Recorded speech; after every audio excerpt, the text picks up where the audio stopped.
August 10th, Pat Gonzalez along with Stuart Nodell.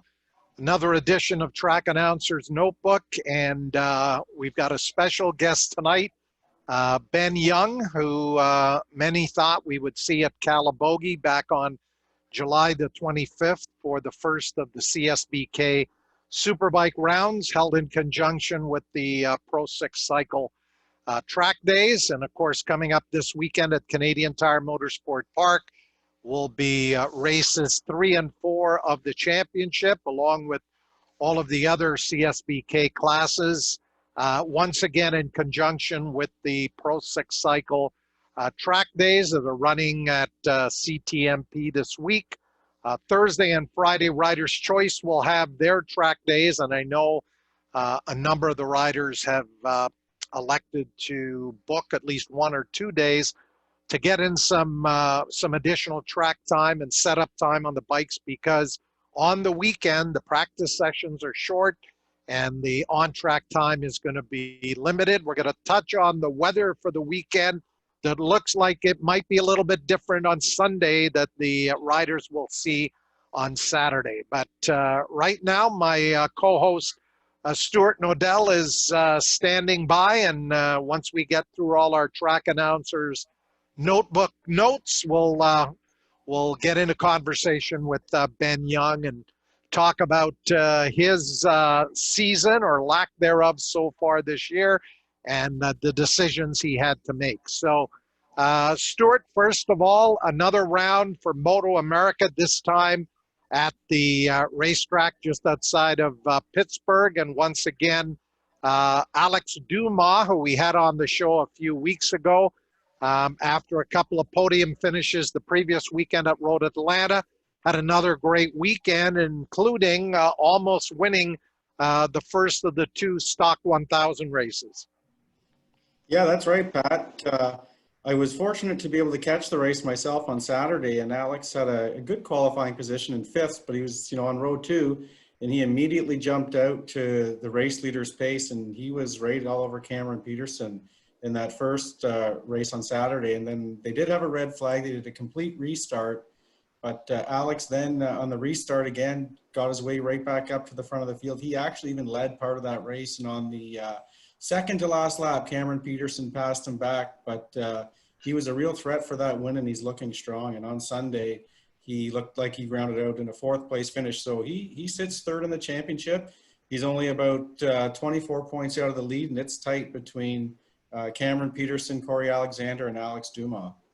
Yeah, that's been a hotly contested class, unlike the Superbike class where Cameron Beaubier won a couple of more races again. So they've got a little bit of a break, but they will resume their championship at the Ridge in the Pacific Northwest. That's coming up the final weekend of August, the 28th, 29th, and 30th. And we'll continue to follow the progress of Alex Dumas, 19-year-old from Quebec City, who has had an outstanding first season in Moto America Stock 1000 after winning the 2018 Junior Cup and last year winning the Twins Championship. So we moved north of the border here to Ontario for the CSBK round coming up this weekend. Friday, there's no actual on-track activity. They do have tech inspection that'll be open on Friday from 4 till 7. The riders can also check in at registration, and then 3 hours that tech will be open on the hot pit lane. But as we said, Stuart, quite a number of riders, including Jeff Williams, who I believe is booked for both Thursday and Friday. Riders' Choice, Matt McBride, John McBride, and the crew once again hosting not 1 but 2 track days at Canadian Tire Motorsport Park. So they, from what I understand, both days are completely sold out, as I'm sure is the case with the Pro 6 cycle track days up there this week. So Stuart, your thoughts on the weekend as Colin Fraser and the crew have really been scrambling over the last few months trying to put a series together. The revised schedule had things kicking off the first weekend of August at Atlantic Motorsport Park, and of course that did not materialize. Having to go to a format where they run these races in conjunction with the Pro 6 track days where the track is rented, and due to the generosity of Sandy Noche, they've been able to pull it off. And at the end of the day on Sunday, they would have at least had 4 Superbike races. And I think in some of the other classes, 3 rounds, and in other cases, with the Brooklyn Cycle Amateur Sport Bike, they'll have just 1 round on the weekend. Stuart, as an ex-racer, your thoughts on what we've seen so far with the CSBK Championship? No, thanks, Pat. Yeah, it seems like things have actually run pretty smooth. I know it seemed like there was a lot of uncertainty, and certainly as a rider and a guy, running his race program, at least financially, had lots of help from others, but we're creatures of habit. So when you have to change your routines and your schedules and the logistics involved, that can, I'm sure, create a lot of anxiety for everybody involved. And certainly the folks at CSBK, they're doing the absolute best they can. And I'm sure it's a juggling act just trying to make everything happen. So it sounds like the races have gone pretty smoothly, and at least they're having some racing. So, hopefully this weekend they have a good solid weekend. It's safe, and hopefully the racing's exciting for those on track. And of course, there will be various protocols and procedures that the riders and their crews are going to have to adhere to, including mandatory masks when you're on the hot pit lane where they're going to be set up. So you've got to be wearing a mask this weekend. If you're caught not wearing a mask from the rules that I saw, then you're going to be asked to leave. So you're going to have to be very, very diligent in terms of mask wearing. And of course, you want to take as many precautions as you possibly can. They're going to be running just 15-minute sessions on the weekend. Just go back to CTMP for a sec. 15-minute practice sessions in the morning, although they will double up Sport Bike and Superbike, so those classes will get 2 15-minute sessions. That's not a whole lot of time if you don't get a chance to run some of those track days earlier in the week. And then racing in the afternoon on Saturday will feature amateur lightweight sport bike, as well as the Brooklyn Cycle Amateur Sport Bike. That class didn't run at Calabogie. It is running Saturday at CTMP. And then on Sunday, and again Saturday afternoon, we'll have timed qualifying, 15 minutes only for all of the classes, 20 minutes for Superbike. That doesn't give you a whole lot of time to get in that quick lap. And then Sunday, where we'll run most of the races, starting late morning into the early afternoon, 2 Superbike races. One comes up right after the lunch break, the other one towards the end of the day. So it is going to be a jam-packed schedule. In there will be some Pro 6 track sessions as well. So they're going to be moving fast and furious this weekend at CTMP. Okay, Stuart, on we go. I know you've been following MotoGP very quickly, and how about a KTM win and Brad Binder giving KTM, I'm not sure if that's their very first MotoGP win or not. It is, Pat. Actually, I was looking into it. I was talking to a good friend, Ben Gardner, who's, a bit of a historian with the sport. And I asked him if there's been any rookie and manufacturer that both had their first victories together. And he thought maybe Jarno Saarinen, but I don't know. I haven't been able to confirm that, but I think this is a first. Okay, well, we'll dig into the history books and have the confirmation as to whether Brad Binder's win on the factory KTM, in fact, is a first. And of course, we've got some friends with KTM, former Superbike racer, Tom there with KTM, Tom Etherington. I'm sure Tom and the crew there at KTM have got to be delighted about that win. Oh, no doubt. Okay, we move on now to the Race Super Series. I'll be at Shannonville this weekend. announcing some CTCC and CASC car events. They are going to allow 100 spectators there. And I would think they'd probably do the same for the next Race Super Series round, which is coming up a week from this weekend on the 22nd and 23rd. That'll be their second round of the championship. And they'll wrap it up, of course, on the September 19th and 20th weekend with their third and final round. And yeah, then they did actually say that they are allowing, as SOAR's having with the 100 spectator limitation. okay, those tickets are golden. And then, of course, 2 weeks from this weekend, Ken McAdam and the crew at SOAR, their third round, they had their fourth round, this would be August 28th, 29th, and 30th, the same weekend that Moto America is racing at the racetrack there at the Ridge. So if you're looking to catch some racing in Ontario and can buy one of those 100 spectator tickets, they are available both next weekend for the Super Series race in Shannonville, and then in a couple of weeks from this weekend at Grand Bend Motorplex with SOAR.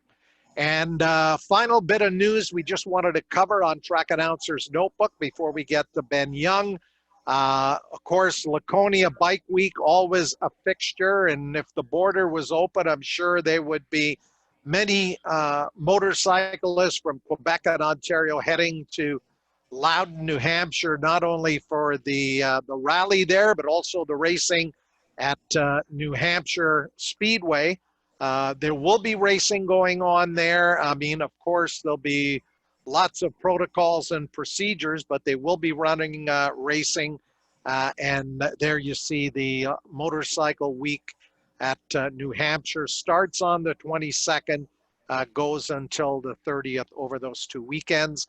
And earlier today, I had a good conversation with Kevin Elliott with CCS and ASRA. The 79th Daytona 200 still set for October the 17th. That race is going to go whether or not there is an official Biketoberfest event in Daytona or not. Of course, you've probably seen it on the news. Some of the pushback on the 250,000 or so motorcyclists gathering in Sturgis without masks and a whole lot of protocols. So we'll see what the situation develops in terms of Biketoberfest. But as of today, it is on. And of course, the full CCS ASRA weekend, October 16, 17, 18, is a go. There are over 70 riders still entered for the 79th Daytona 200 that'll go on Saturday, October 17th. They'll run practice and qualifying on the Friday, October 16th. So lots of things still going on. So we now move to our special guest, Ben Young, reigning Canadian Superbike champion, who has joined us here tonight to sort of give us his take and the process he went through to make that very, very difficult decision not to participate in the opening round of the CSBK Superbike Championship to defend his title. And of course, he will not be racing this weekend, as we covered it earlier. CSBK, in conjunction with Pro 6 Cycle, running 2 Superbike races, races 3 and 4 of the championship. So Ben, first of all, welcome back to Track Announcer's Notebook. We had you on a few weeks ago with Kenny Reedman and Trevor Daly. So take us through the process of, I think when we had you on tentatively, Atlantic Motorsport Park maybe was still on the schedule, and then the announcement that things weren't going to happen, and then Colin Fraser working with Sandy Noche were able to put together the racing schedule that we've seen so far. How tough was it to make that decision to not participate, and take us through the process? Who was involved in making that call? Well, first of all, thanks for having me back. It's nice to chat with you guys again. It has been a couple of months. I think it was just Shuvi just got cancelled when I spoke with you guys last. But yeah, it was a tough decision. Obviously, back and forth with my family, with my team, BMW, and of course the sponsors, the people financially involved with us. So for us, there was, as we all know, a lot of uncertainty with what kind of schedule we were going to have. At the time that we decided to make the decision, there was only one round.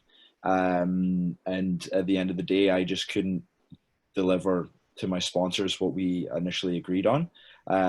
So we just decided to roll things on to next year, whether that be the 6 potential rounds that are hopefully is going to happen, or it's something down in the States. Either way, if we didn't do the races at CSBK this year, we're still not able to go down and fulfill our needs with sponsors at Moto America. So we took a decision amongst ourselves as a team, and decided and unfortunately take the year out. It was tough. It's something I've been training, since October last year, nonstop. Put a lot of hours in. Obviously working as much as possible, also because I still have bills to pay at home, still have rent to pay, and that side of things, and still need to get stuff ready for racing. So it was a tough decision, but again, like I said, for ourselves and our sponsors, it feels like the best decision for us. And it is unfortunate not to run the number one. But at the end of the day, you need to look at the bigger picture, and it just seemed like the best thing for us. And would your decision been any different if back when they announced Calabogie, they had announced the CTMP races as well as potentially another venue with a couple of more Superbike races? In other words, was your decision made just on the fact that there was only 2 races on a developing schedule, if you will, and you didn't know about this weekend CTMP doubleheader? Would that have changed your decision?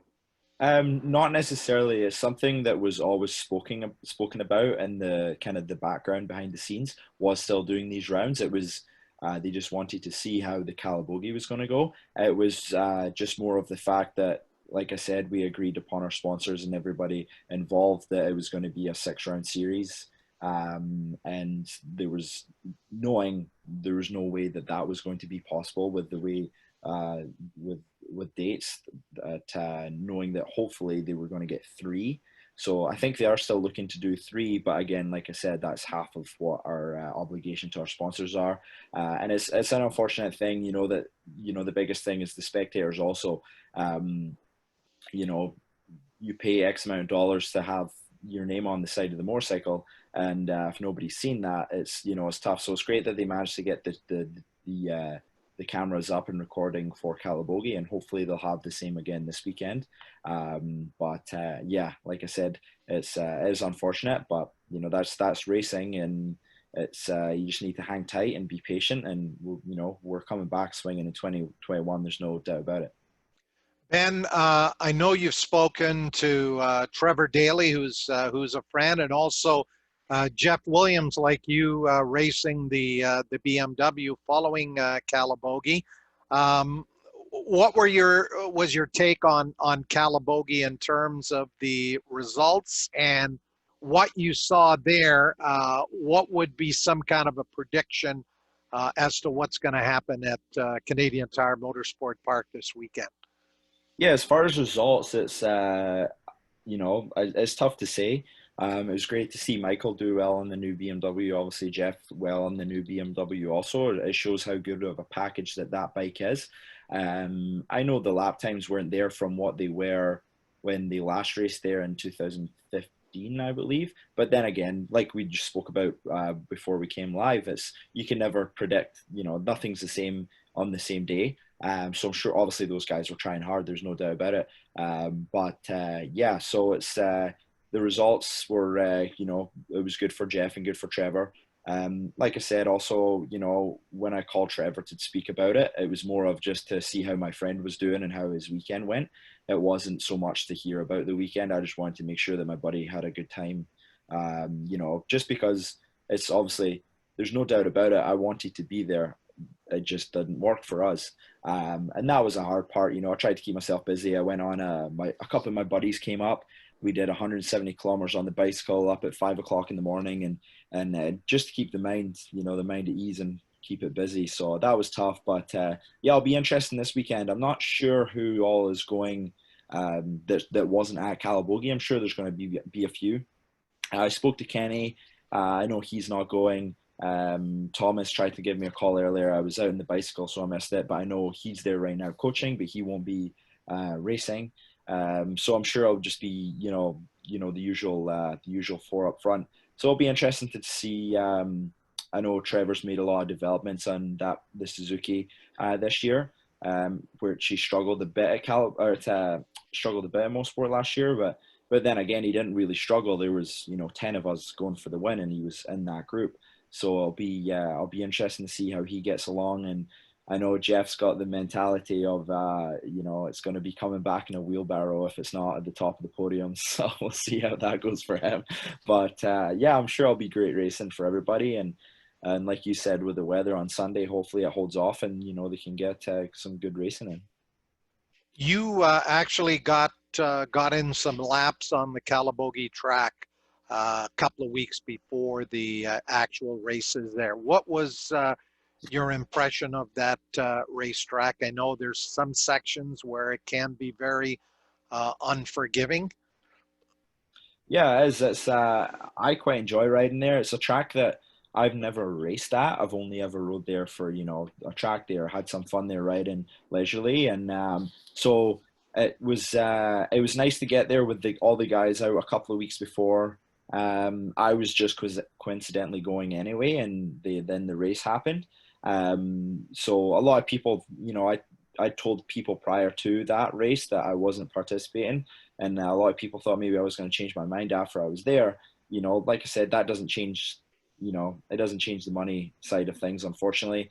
It's the bigger picture. It's we could afford to go racing, but if that motorcycle ended up over the fence at corner one, then you wouldn't see me on the grid next year because I just wouldn't have the budget to do that.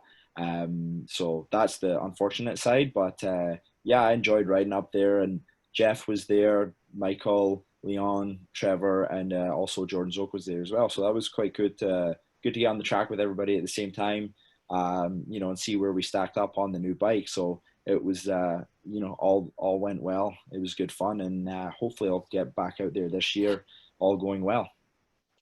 I'm going to go to Stuart Nodell, who may have a couple of questions or comments from some of the folks who have joined us here this evening on Track Announcer's Notebook. Stuart?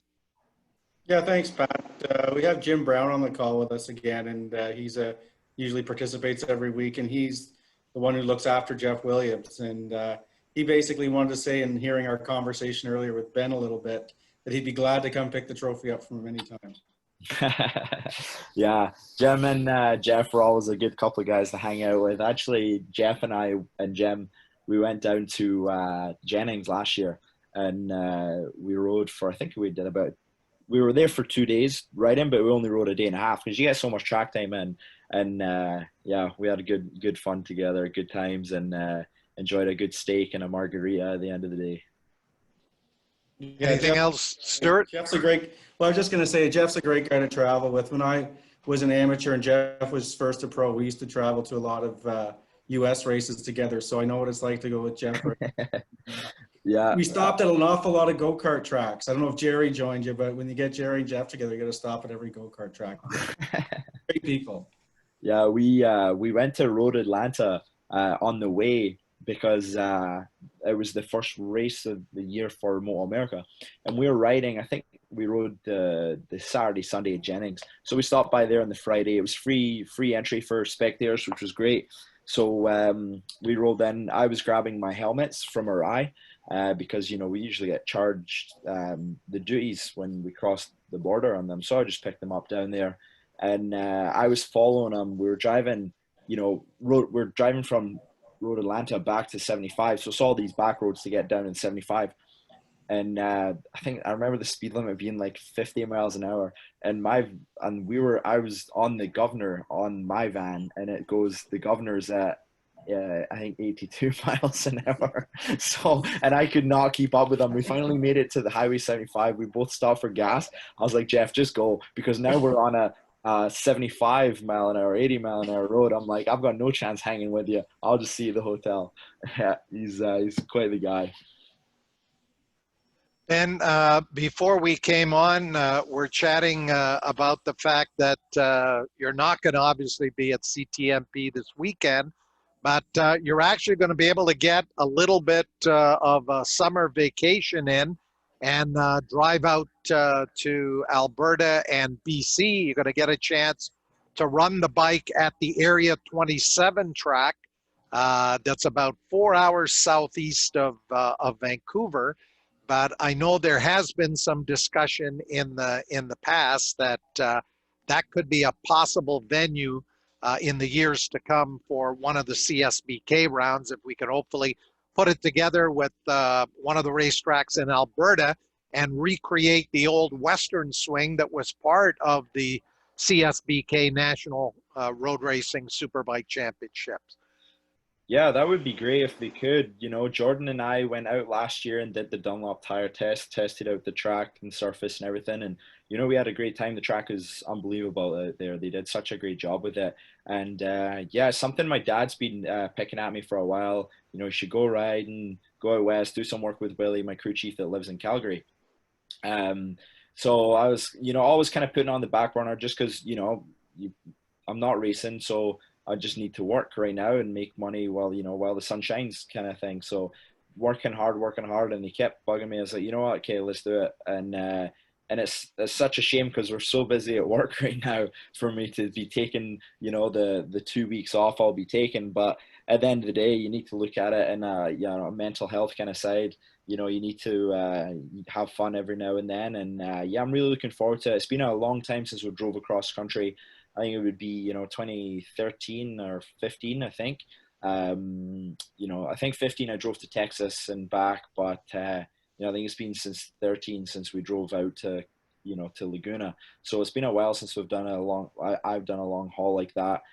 So I'm looking forward to it. I'm taking the bike and the trailer out, taking my bicycle, and a buddy of mine's coming for the company out there, and then he's going to fly home and yeah, ride for a couple of days, and then make my way home over the space of kind of, you know, a 5 to 7 day kind of thing, see how it goes, just kind of do a couple of stops along the way, ride my bicycle whenever I can, and yeah, again, just to, you know, stretch the legs, especially when you're driving so long. It definitely takes a toll on you, even just sitting there driving. So I'll be I'm really looking forward to it. I've done the like I said, I've done the West Coast trip through the States, through the I-80 Salt Lake down into San Fran, but I've never done it in Canada. The furthest west I've been in Canada, I guess, is Kelowna, is Area 27, but just via plane. So it'll be very interesting to do the drive up through Ontario, which is going to take a few days, and then on the way out. So yeah, something to look forward to, something to break up this long drought of not riding my motorcycle. So looking forward to that, and then hoping to go out with the guys from BMW, and hopefully my dad and my mechanic Scott, they can come out riding with us at Calabogie, hopefully the first weekend in September, all going well as well. So yeah, still getting out on the bike. I'm still training as if, you know, we're going racing tomorrow, because, you know, I'm, you know, very positive thinker. You never know if the phone's going to ring and say, hey, come and ride this here or there. So you need to be on the top of your game whenever the phone call does come in, and again, something to keep you busy and occupied instead of sitting on the couch, you know, getting fat. And Ben, on that point, what is the likelihood that that call might come in to maybe take part in one of the Moto America races that are still to come? You're not going to be too far from the Ridge at the end of August if you're there in area 27. Yeah, no, for sure. The biggest thing for right now for us is the border. And just personally, I can't afford to take 2 weeks off of work to quarantine when I come home. A good friend of mine, Josh Heron, races for the Scheibe BMW, and he's been bugging me because they have two bikes. He's always on me saying, "Okay, give Steve a call, give Steve a call." They are on the older gen bikes, and as far as I'm led to believe, although their Superbike spec is quite higher than our spec, I still don't think it's close to the bike that we have up here. But which is always a tough one. I've done the whole, go overseas and ride this and ride that, and you're promised the world, and it's not quite the way it shapes out to be. So it's a tough one. I would love to be able to, but at the end of the day, the situation needs to be right. It needs to be the right guys behind you, and if not, then it's kind of a waste of time. So it would be nice to get down and ride, but right now with the borders being closed, still for travel, driving anyway, that's the tough part. But hey, you never know. There's lots of BMW teams out there overseas that you never know when they need a fill-in rider. So that's what I'm kind of hoping on if any opportunity comes up. I feel like a lot of our racing gets overshadowed, in Canada. But if you put, somebody like, look at Claudio Corti came up. The guy, he's won a European Superstock Championship. He's raced MoToGP. He wasn't able to come beat us. So I think we definitely have a high caliber here. And, it's been years since we've had a Canadian overseas. It's been since Brett. So, maybe my hopes are too high, but at the end of the day, I'm a kid. I'm still dreaming. So you never know. Keep dreaming.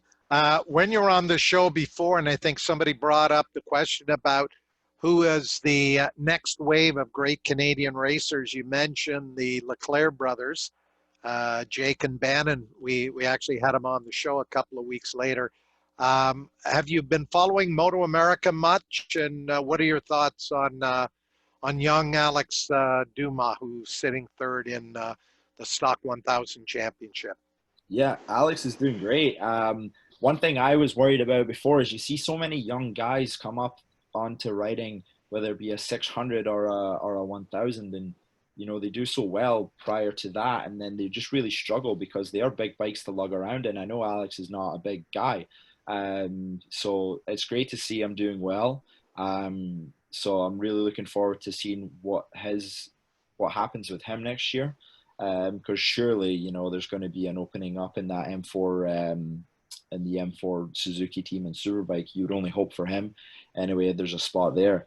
But it's also one of these things that, while he is still young, try and get overseas, because at the end of the day, there's always going to be, opportunities here for him to come home to. So I feel like it's important for him to try and get, overseas while he still can. And, it's a tough game out there. We're racing against, the Spaniards they're racing when they're, 8 years old on 125s and stuff like that. It's tough. We've seen that when we did the Red Bull Rookies Cup, and a lot of politics involved in the game as well. So it's a tough one. So hopefully he can find his footing somewhere overseas. It'd be nice to see, and I feel like he's a really good hope for Canadians, and it's nice to see him do well after after a tough couple of years, a tough one a few years ago when he went over on the KTM Cup. So it's good. Stuart, do you got any other questions or comments that have come in the last few minutes?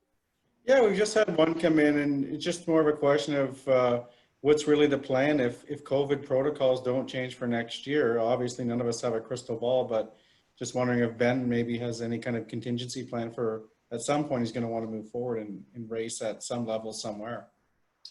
Yeah, for sure. The plan is, that is something that my family and we obviously spoke about also before we made this decision, was what if, there's always that what if. You do need to look at the downfall side on it. So like I said, we're going to do our best to race as many races as possible and keep our sponsors and also myself happy. I want to ride as much as possible, and again, like I said, I'd love to go down and do Moto America if the package was right. So I feel like I'd really hope that by then the US border would be open. If not, the economy would not be in a very good place. So I haven't really thought of what if we're still in the same position, but then again, you can only hope for the best. But for sure, by then we might only have, we're going into the season earlier, knowing what the situation is instead of the situation hitting us right before the season. We were at the Montreal Bike Show, and as if we were none the wiser. It was as if nothing was going on in the world, and then I think it was a week or 2 weeks later, everything went full shutdown.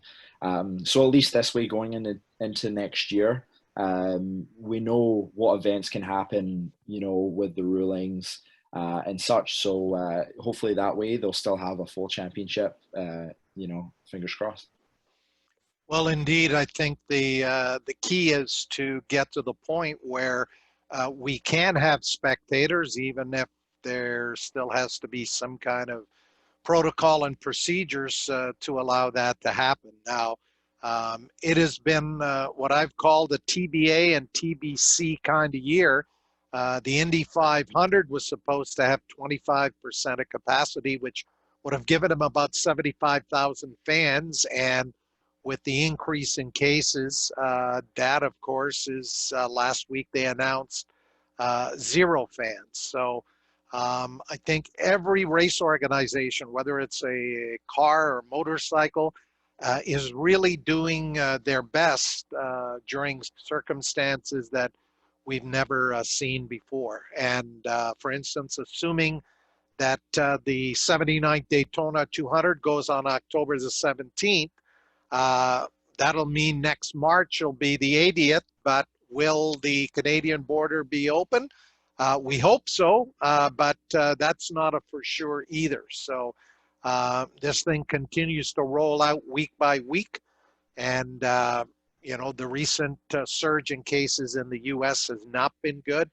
I think overall Canada has done a pretty good job of keeping things under control, but we need to stay vigilant and continue to work with the procedures and protocols, the ones that we'll see this weekend at CTMP to continue to reduce the cases of COVID-19. So, as you said, Stuart, I don't think anybody knows for sure what the situation will be next April, May, when the racing season starts here. Hopefully, we've got fans back allowed and things are a whole lot better, and a vaccine is around by then, and some effective treatments for the coronavirus. Stuart, we've got anything else in terms of questions, comments? Feel free, those who have joined us here tonight, if you've got a question for Ben Young, please send it on through there and the Q&A tab there on your Zoom screen. Ben, as you look ahead to this weekend, and maybe you're not looking ahead to this weekend because you're going to be on the road heading out west, but I'm sure you'll be following what's happening at CTMP. Jordan, with obviously the 2 wins at Calabogie, has got the points lead. If you were handicapping the weekend, is Jordan going to be able to go 4 for 4, or are we going to see a Trevor Daly or a Jeff Williams or maybe somebody else, a Sebastian Tremblay, jump up there and surprise everybody? Yeah, it's a tough one to call. In previous years, looking back, obviously Jordan's been so dominant, but in the years that I've raced in the CSBK, he hasn't been as dominant at Mosport as other tracks. Granted, a lot of those races are the end of the season, so that he's also had a lot on the line. So he's just gonna, he's just sat back to, to do what he needed to do to win the championship. But then again, last year when it was myself that won the championship, again, he managed a 3rd place, which obviously, or sorry, 2nd place. I was 3rd, which is obviously a great result, but it's not a win. So it'll be interesting to see. Like I said, it's Jeff's told me he's leaving it all out in the line. So not saying that he's going to be riding dirty, but he's going to be. He has his eye on the prize, and he got a bit of a taste of it at Calabogie, so he knows what he needs to do. And I feel like that bike is going to be unbelievable there. So I think for sure Jeff's going to be the one to watch, and you know, like I said, Trevor also, he's developed that electronics. He's got complete new electronics this year. A new, you know, it's the same frame, but a different, different frame with adjustable pivots for the swing arm, which he didn't have last year. So we'll be able to play with that, the geometry side of it a bit more. So yeah, I think it's going to be an interesting one. Like I said, I don't know if, yeah, I'm not really sure how close of an eye I'm going to be, you know, on it. It's, for me, more it's just I want to see how my buddies are doing than anything. It's not so much, you know, how I don't want anything bad to happen. Obviously, I want everything to go as smooth as possible. Everybody be safe. Again, it's just going to be tough to watch because I'm for sure going to want to be there. That's without a doubt. So yeah, hard one to set out. But again, at least I'll be busy. I know I'm going to ride my bike, so I'll just keep thinking about that. And as we touched on earlier in the show, Thursday, Friday, beautiful, sunny, 28.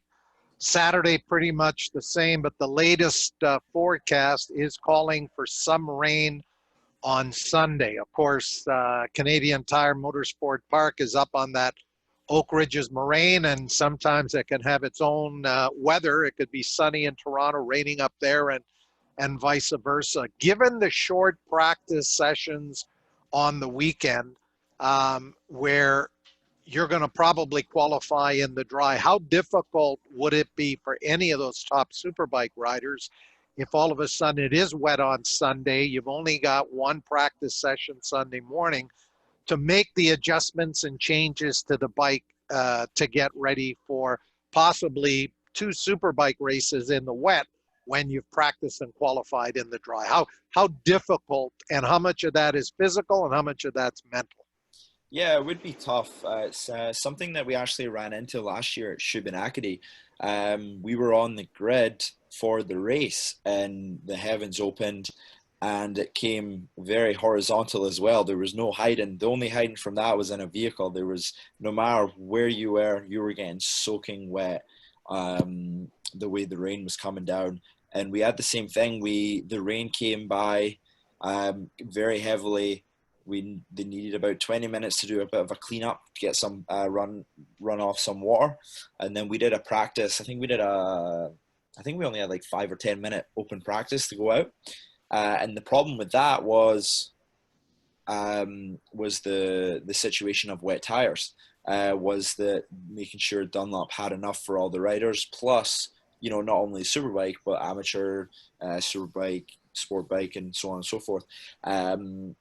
But I feel like as long as, you know, you have yourself in the right mindset, it's easy to adjust. The hard part is a setup. Is just, you know, you're kind of going to have to go off your dry setup and just, you know, one thing we always used to do is just soften everything off a couple of clicks. So you're just kind of have to go off of that and hope for the best. The way the bikes are nowadays is you have preset maps saved into the electronics.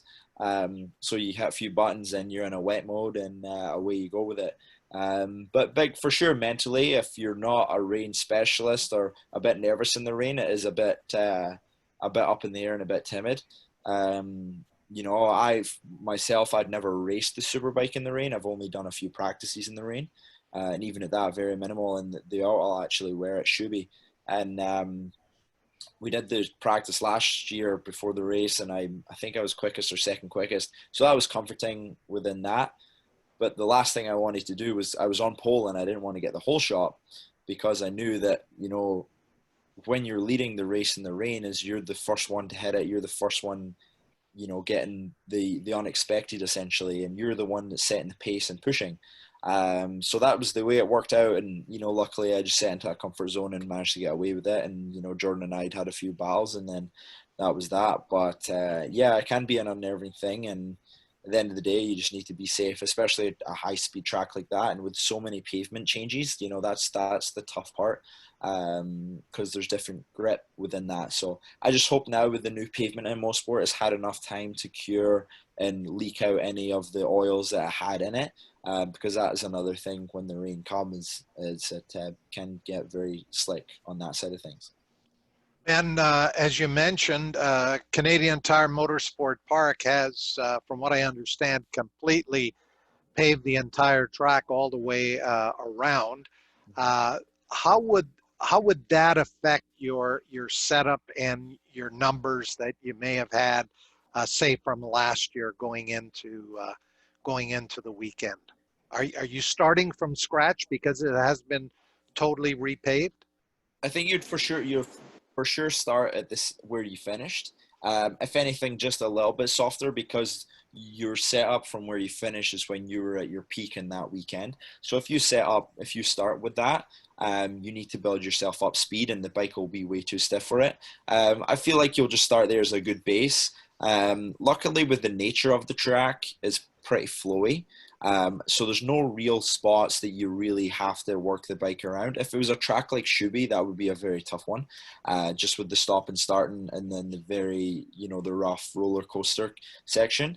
But with it being Mosport, it should be very similar. If anything, they might be able to run slightly stiffer front end so they don't need to soak up the bumps anymore. But apart from that, it should be pretty close. If anything, maybe just slightly different gearing, just because they will be carrying more speed. Yeah,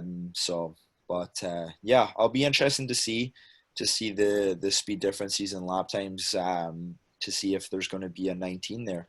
I know it's something that we wanted to go for last year, but with everything that went on in that weekend, with the track conditions, the track cleaner on Thursday night or Friday, things going wrong, we qualified, I think, a second slower than we did the year before. So which was a shame because I was, the goal was to do a 19. But yeah, I'll be interested this weekend to see where the guys can get to.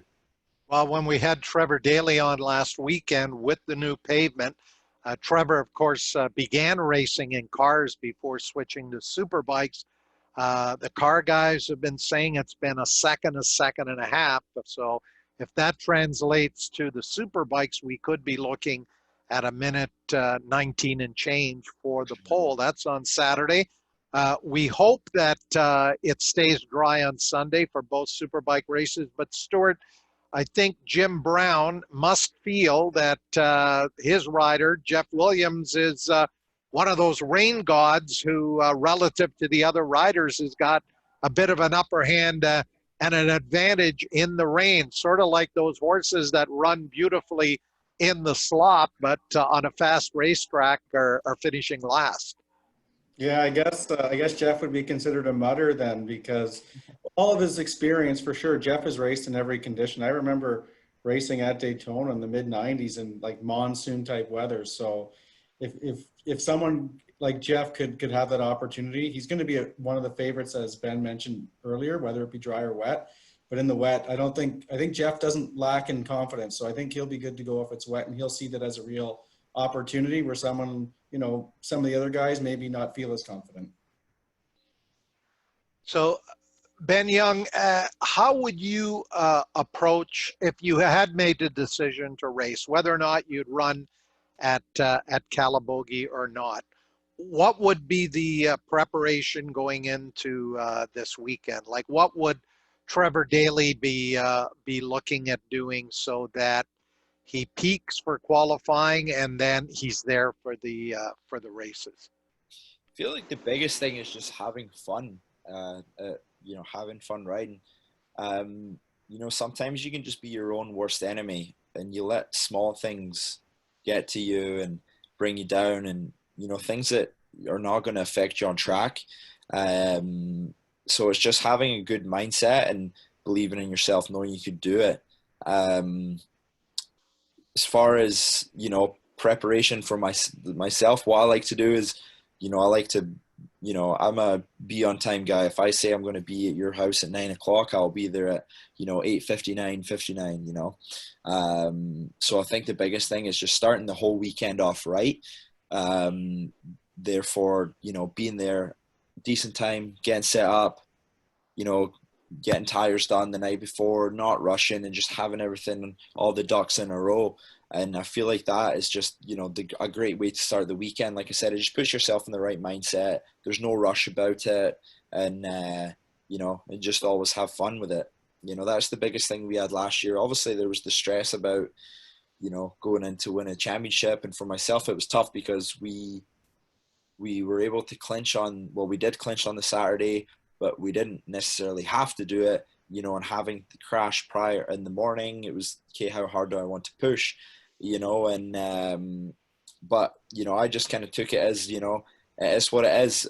You know, it's mine to lose now, and it's we've put this whole year together this way. There's no point changing anything now. I just went into the championship winning race with the same approaches I did, you know, with everything else. It's you know, you can come chat to me like while I'm putting my helmet on and I'm still telling jokes and having fun with you guys. You know, you know, I don't need my 5 minutes prior to get in the space. And you know, that's one thing I made sure I did last year was at Mosport was just do my same routine.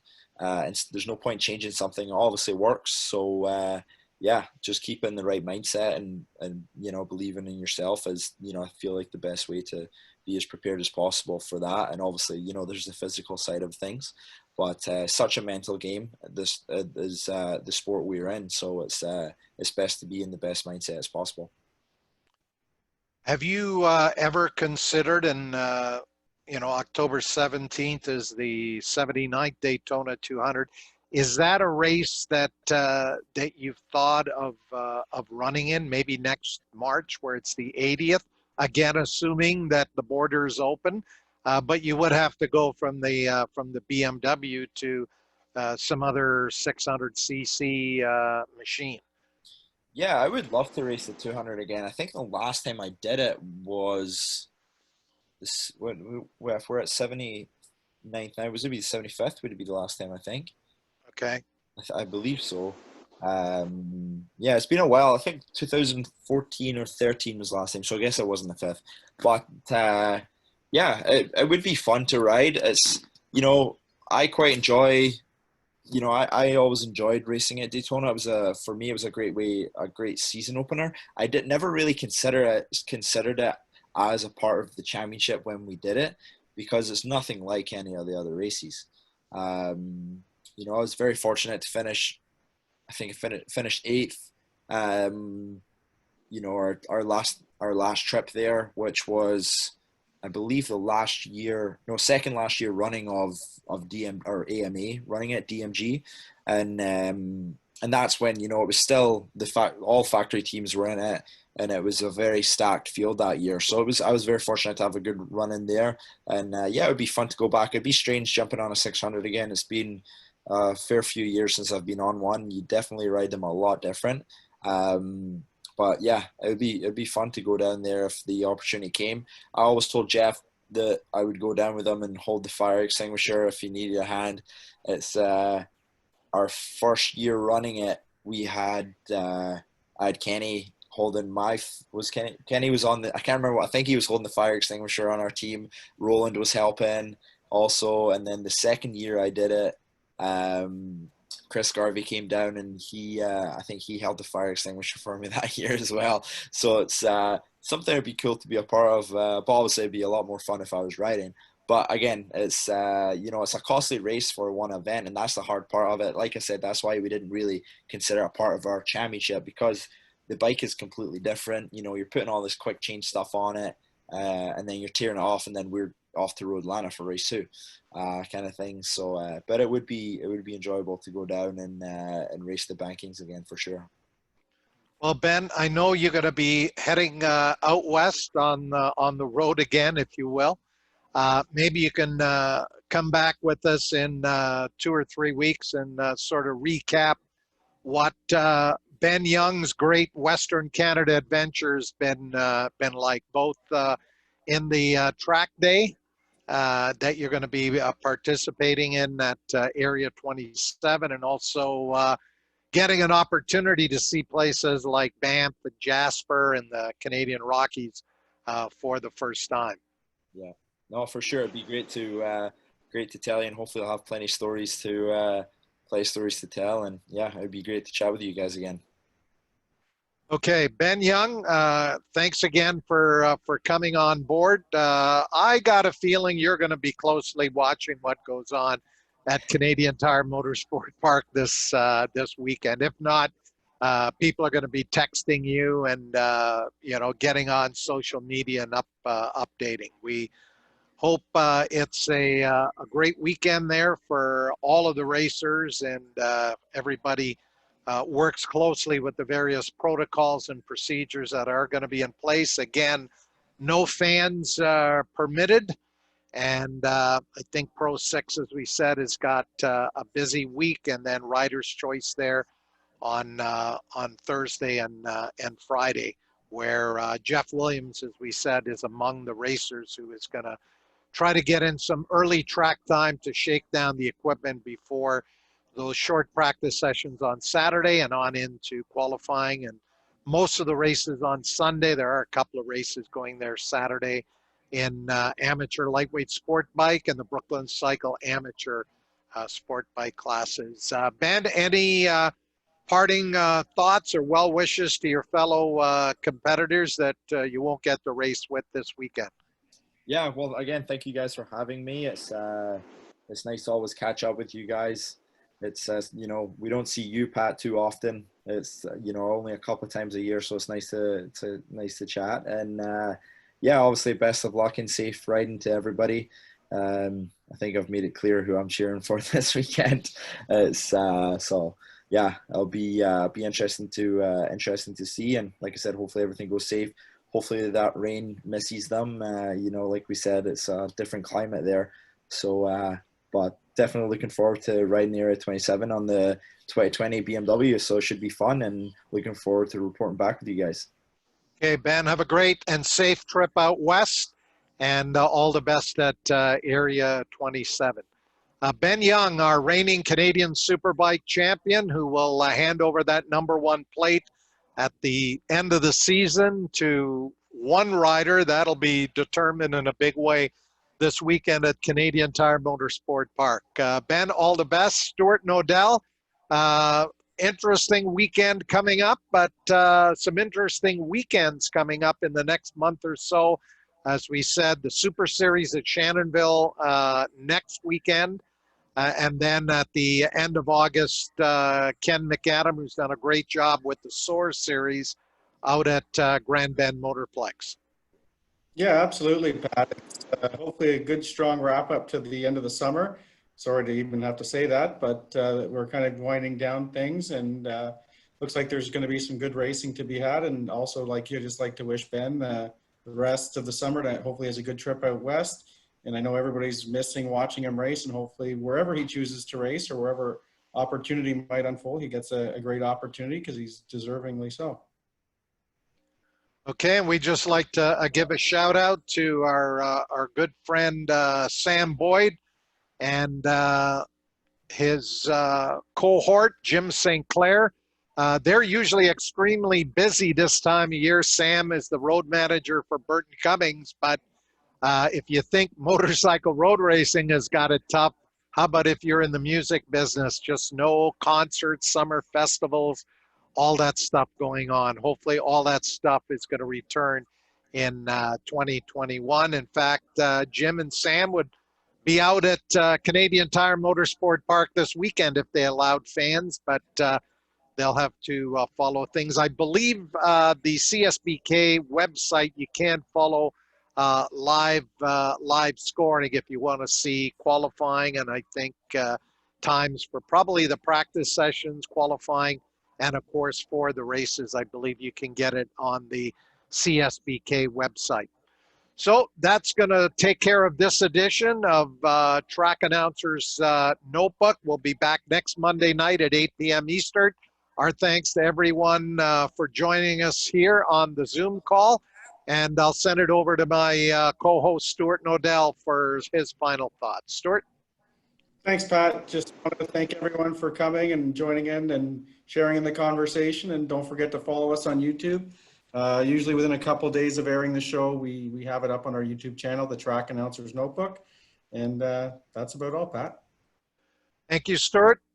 Everyone, have a great week, and all the best to everyone at Canadian Tire Motorsport Park this weekend. I get to do some announcing down at Shannonville Motorsport Park. It's the CTCC Cup and CASC car racing. And of course, Shannonville is going to host that final race of the Super Series. That was scheduled to be the final race of CSBK. So nothing official after the races this weekend, but we're hopeful that maybe something can be worked out for some further CSBK rounds at Shannonville. But again, that is all unofficial. Colin Fraser, I'm sure, is working hard with Sandy Noche to try to make that all happen. Ben, good evening. Stuart, we'll see you next week. And thanks to everyone for tuning in tonight on Track Announcers Notebook.